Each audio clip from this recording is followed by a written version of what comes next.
ओम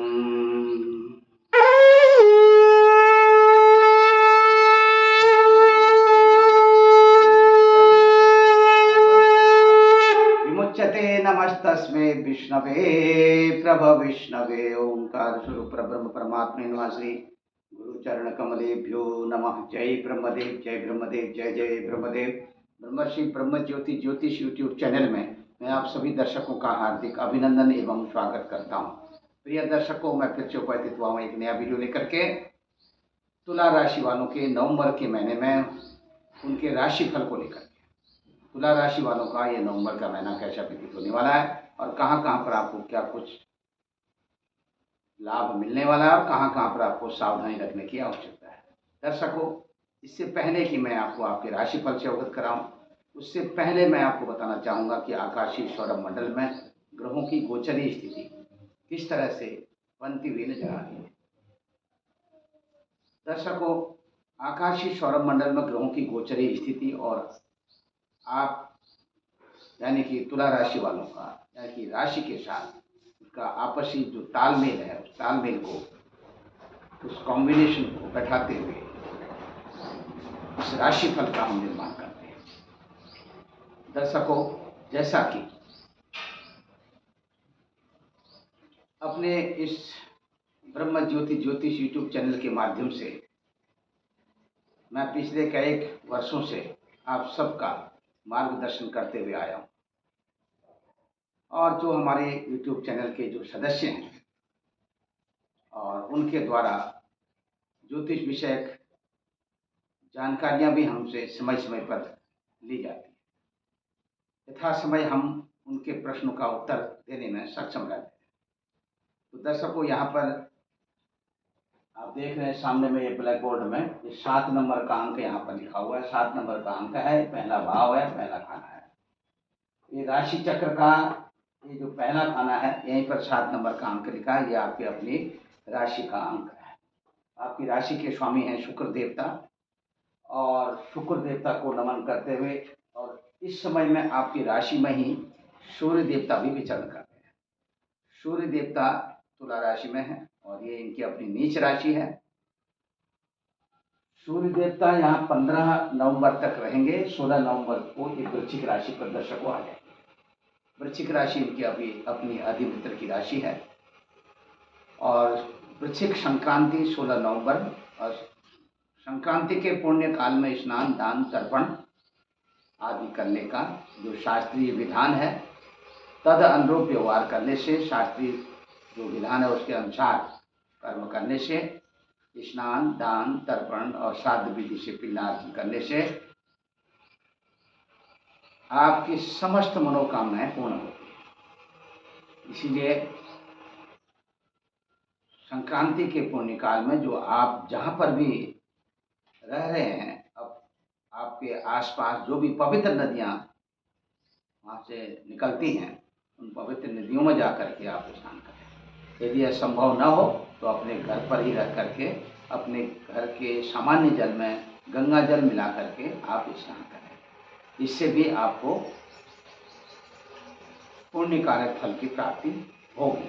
दर्शकों, इसी के साथ में चंद्र देवता का जो प्रभाव है तुला राशि पर, ये 2.25 दिन के लिए और इसी क्रम में ये चंद्र देवता अपने अग्रिम अग्रिम अग्रिम अग्रिम अग्रिम राशियों में जाकर के फिर से जब ये वृश्चिक राशि पर आएंगे तो ये अपना नवंबर का महीना भी व्यतीत हो जाएगा। दर्शकों, इसी के साथ में भौम देवता की स्थिति, भौम देवता आपकी राशि से 10वें स्थान पर यानी कि कर्म क्षेत्र पर ये नीच राशि का यानी कि नीच राशि में बैठे हैं। कर्क राशि भौम देवता की अपनी नीच राशि है और दूसरी तरफ आप बुध देवता यानी वृश्चिक राशि पर आपकी राशि से दूसरे स्थान पर, गुरु देवता वृषभ राशि पर आपकी राशि से 8वें स्थान पर संचरण कर। दर्शकों, शुक्र देवता की स्थिति है। शुक्र देवता यहाँ पर वृश्चिक राशि पर है 5 नवंबर तक के लिए। 6 नवंबर को ये धनु राशि पर संचरण करेंगे। शनि देवता कुंभ राशि में और राहु देवता मीन राशि में, केतु देवता कन्या राशि में। दर्शकों, इस तरह से ये 9 के 9 ग्रहों का जो तारतम्य है, इनका जो गोचरीय जो अपने स्थान है, जो ग्रह जिस राशि पर संचरण करते हुए नजर आ रहे हैं और इसके बाद जिन ग्रहों का परिवर्तन स्थिति है वो सब मैंने आपको बताया है। अब इसके आधार पर तुला राशि वालों का ये महीना कैसा व्यतीत होने वाला है, इसे जानिए। तुला राशि वालों को इस महीने में अत्यधिक रूप से संघर्ष करने की स्थिति बन रही है। मेहनत अधिक होगी और साथ ही साथ आर्थिक उन्नति भी यहाँ पर देखी जा सकती है। वाणी के द्वारा भी यहाँ पर बहुत अधिक लाभ आपको मिलने वाला है। अपनी वाणी के द्वारा आप अधिक से अधिक लोगों को आप उनको लुभाने में, उनको समझाने में और उनके साथ वार्ता करने में आप सक्षम रहेंगे। और राजनीति के क्षेत्र में भी चढ़ बढ़ करके आप हिस्सा लेने वाले हैं। यहाँ पर भी आपको अच्छी सफलता मिलती हुई दिखाई दे रही है।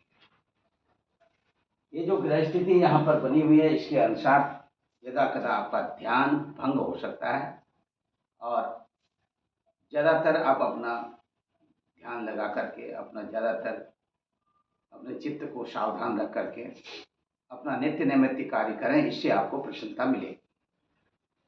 मान भी बढ़ेगा, सम्मान बढ़ेगा, साथ ही साथ आप यथावत स्थिति में अपने नित्य नैमित्तिक कार्यों का निर्वहन भी कर सकेंगे। और कुछ अपने ऐसे इष्ट मित्र बंधु बांधवों के साथ जिनके साथ एक लंबे समय से आपकी वार्ता न हो पा रही हो, आप उनसे नवंबर के महीने में आपकी एक लंबे समय तक के लिए वार्ता होने वाली है। एक दूसरे के प्रति अपने विचारों को साझा करते हुए और अपने चिरपरिचित अंदाज में अपने मित्रों का अभिवादन स्वीकार करें और इसी के साथ आगे भी इसी तरह से अपनी स्थिति बनाए रखें। दूसरी तरफ चलचित्र, सिनेमा आदि के क्षेत्रों से यदि आप जुड़े हुए हैं, इन क्षेत्रों में आप अपना व्यवसाय कर रहे हैं, तो अपने यहाँ पर आपका जो व्यवसायीकरण है उसमें पूर्व की अपेक्षा और अधिक सुधार और अधिक प्रसन्नता मिलने के संयोग बन रहे हैं। और इसी के साथ अपने इष्ट मित्र बंधु बांधवों का भरपूर सहयोग प्राप्त करते हुए घर, भूमि, भवन, वाहन आदि के क्षेत्रों में भी आप कुछ इन्वेस्टमेंट करते हुए देखे जा सकते हैं। भूमि संबंधी लाभ आपको मिलता हुआ नजर आ रहा है।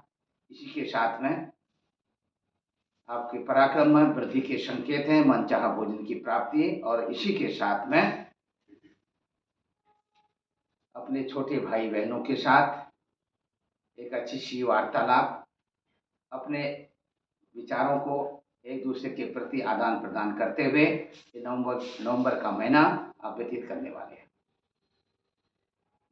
दूसरी तरफ दर्शकों, माता श्री के स्वास्थ्य को लेकर के थोड़ा सा कहीं आपकी चिंता बढ़ सकती है। माता श्री को वायु से रिलेटेड कुछ समस्या यहाँ पर देखी जा सकती है, इसलिए सावधानी बरतें। यदि किसी भी प्रकार की वायु जनित दोष माता श्री को यदि ऐसा लगता है तो निश्चित तौर पर अपने नज़दीकी उपचार केंद्र में ले जा करके उनका चेकअप अवश्य कराएं। माता श्री का आशीर्वाद बना रहेगा। दूसरी तरफ में अब यहाँ पर आपको मैं बताने वाला हूँ विद्यार्थी बंधुओं के लिए उनके पठन पाठन आदि को लेकर। विद्यार्थी बंधुओं का उनका जो पठन पाठन है, उनका जो अध्ययन है, इस महीने में थोड़ा सा कहीं कहीं उतार चढ़ाव जैसी स्थिति बनी रहेगी। पठन पाठन के दौरान थोड़ा सा कुछ मानसिक रूप से भी थोड़ा सा कहीं कहीं ध्यान भंग होने जैसी स्थिति यहाँ पर बन रही है। फिर भी आपके ऊपर में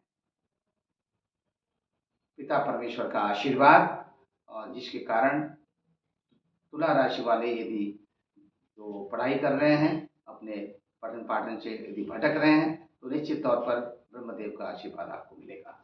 इससे उस पर ब्रह्म पिता परमेश्वर का आशीर्वाद ग्रहण करते हुए और पुनः अपनी पढ़ाई की ओर अग्रसर रहें, इससे आपको अत्यधिक लाभ भी मिलेगा। दूसरी तरफ दर्शकों, अब बात करते हैं यहाँ पर आपके संतान पक्ष की। यदि अभी तक आपको संतान सुख की प्राप्ति न हुई हो तो ऐसी स्थिति में संतान सुख प्राप्त करने जैसे संयोग बनते हुए परिलक्षित हो रहे हैं। जिनको इससे पूर्व में अपनी संतानें, अपने बच्चे उनको प्रभु की कृपा से मिले हुए हैं और अपने घर कुटुंब परिवार में अपने बच्चों के साथ एक दूसरे के प्रति अपने विचारों को साझा करते हुए आप नजर आ रहे हैं। संतान सुख की प्राप्ति के साथ साथ अपने मनोविनोद और मानसिक स्तर को भी बढ़ाते हुए एक दूसरे के प्रति सामाजिक लोगों के बीच में उठना बैठना और अपनी विचारधाराओं को साझा करना। ग्रहों की स्थिति के अनुसार यहाँ पर यदि आपके कहीं पर भी प्रेम संबंध चल रहे हो तो अपने प्रेम संबंधों को लेकर के भी थोड़ा सा सजग रहने की आवश्यकता है। साथ ही साथ एक दूसरे के प्रति सहानुभूति बरतें और इससे आगे चल करके राजकीय सेवा संस्थानों में और व्यक्तिगत संस्थानों में कुछ थोड़ा सा सावधानी रखने की आवश्यकता है। यहाँ पर आप अपने पद प्रतिष्ठा को लेकर के थोड़ा सा चिंतित होते हुए देखे जा सकते हैं। दूसरी तरफ दर्शकों, यहाँ पर अब बात करने वाले हैं आपके ननिहाल पक्ष की। ननिहाल पक्ष को लेकर के ये जो कॉम्बिनेशन यहाँ पर बना हुआ है और यह बहुत अच्छा कॉम्बिनेशन नहीं है, फिर भी ननिहाल में मामा श्री के स्वास्थ्य को लेकर के और नाना के स्वास्थ्य को लेकर के थोड़ा सा आपकी चिंता बढ़ने वाली है। दूसरा, इससे पूर्व में ननिहाल वालों के साथ किसी भी प्रकार का कोई भी लेन देन हुआ हो तो इस महीने में उस लेन देन से संबंधित पुनरावृत्ति होने के संकेत मिल रहे हैं। इस महीने में अधिक से अधिक यदि आपको जरूरत हो तो अपनी सीमा के अनुसार आप ऋण ले सकते हैं और जिसे आप आसानी से चुकता भी कर पाएंगे। अपने व्यक्तिगत तौर पर आप किसी को अपने कोई भी उधार न करें, उधार न दें और यदि ऐसी स्थिति में आपको बहुत ही जरूरी हो तो आप करें, इससे किसी प्रकार की परेशानी होने वाली नहीं है। इसी के साथ दर्शकों, अपने स्वास्थ्य का ध्यान रखते हुए आपके गृहस्थ जीवन की बात करते हैं। आपके गृहस्थ जीवन में पति पत्नी के आपसी संबंधों की बात करते हैं। संबंधों में एक दूसरे के प्रति किसी प्रकार का छिद्रान्वेषण, कटाक्ष ना करें। ऐसा करने से पति पत्नी के आपसी संबंधों में भी दरार पड़ने के चांस बन रहे हैं। इस स्थिति से आप अपने पत्नी से आपका अलगाव हो सकता है, पत्नी के साथ में अथवा पति का पत्नी के साथ, पत्नी का पति के साथ में एक दूसरे के प्रति विचारधाराओं में भी थोड़ा सा कुछ परिवर्तन जैसी स्थिति देखी जा सकती है। अच्छा होगा कि अपने घर कुटुंब परिवार में एक सामंजस्यता को बनाते हुए आप एक दूसरे के प्रति एक अच्छा सा व्यवहार करें जिससे कि घर की शांति भंग न हो। दूसरी तरफ दर्शकों, ये अभी यहाँ पर जो हम आपको बता रहे हैं कि व्यापारिक बंधुओं के लिए बहुत अच्छे सहयोग बनते हुए नजर आ रहे हैं। उनके व्यापार में बढ़ोतरी, चाहे वो किसी भी प्रकार का तुला राशि वाले हैं, चाहे प्रॉपर्टी से रिलेटेड कुछ काम कर रहे हों अथवा कुछ लेखन कला आदि से संबंधित शैक्षणिक शिक्षा से संबंधित कार्य कर रहे हों, तो वहाँ पर भी एक अच्छी सी आपकी प्रतिष्ठा बढ़ने वाली है। शेयर मार्केट में इन्वेस्टमेंट करना चाहते हैं तो सोच समझ करके करें, इससे आपको भविष्य में किसी प्रकार का कोई नुकसान होने वाला नहीं है। अब बात कर लेते हैं दूरदेशी यात्रा की। दूरदेशी यात्रा दक्षिणी और पूर्वी देशों की यात्रा आपकी बनने वाली। उत्तरी पूर्वी देशों की यात्रा भी बनते बनते आपकी बिगड़ सकती है। उत्तरी पश्चिमी देशों की यात्रा में किसी प्रकार का कोई व्यवधान उपस्थित होने वाला नहीं है। धार्मिक यात्रा भी आपकी बनने वाली है। स्थानीय यात्रा के दौरान किसी प्रकार का कोई भी नुकसान होने वाला नहीं है। फिर भी यदि आप स्थानीय यात्रा में जा रहे हैं, आप एक लंबी दूरी को तय करने वाले हैं, तो आप निश्चित तौर पर अपने साथ में एक कुशल चालक को लेकर के अवश्य जाएंगे, जिससे कि आपकी जान माल की भी रक्षा हो और दूसरे लोगों की भी रक्षा हो। इसी के साथ दर्शकों, अब मैं आपको बताने वाला हूँ आपके माता पिता आदि का आशीर्वाद आपको मिलने वाला है। स्पेशली पिताश्री का आशीर्वाद आपके ऊपर में बना रहेगा। पिताश्री के द्वारा अत्यधिक रूप से थोड़ा आपके प्रति एक अच्छा सा कॉम्बिनेशन बन रहा है, जिससे कि आप अपने पिताश्री से आर्थिक लाभ भी ले सकते हैं। पिताश्री के स्वास्थ्य को लेकर के आप निश्चिंत बने रहिए, लेकिन कहीं न कहीं चलने फिरने में पिताश्री को चोट आ जाए तो इससे उनको सावधानी पूर्वक चलना चाहिए। और इस स्थिति में पिताश्री का आशीर्वाद आपके साथ बना रहेगा। अब बात कर लेते हैं दर्शकों यहाँ पर आपके लकी नंबर की। दर्शकों लकी नंबर है आपका 3 नंबर और जो आपका लकी कलर है ये है श्वेत कलर। इसी के साथ सर्वे भवन्तु सुखिनः, सर्वे सन्तु निरामया, सर्वे भद्राणि पश्यन्तु, मा कश्चित् दुःखभाग् भवेत्। ओम पूर्णमदः पूर्णमिदं पूर्णात् पूर्णमुदच्यते पूर्णस्य पूर्णमादाय पूर्णमेवावशिष्यते। हरि ओम तत्सत्। ओम शुरू से लेकर अंत तक आप हमारी वीडियो को देखें सुनें। यदि अभी तक आपने हमारे ब्रह्म ज्योति ज्योतिष यूट्यूब चैनल को सब्सक्राइब न किया हो, आप इसे ज़रूर सब्सक्राइब करें, लाइक करें, शेयर करें। जय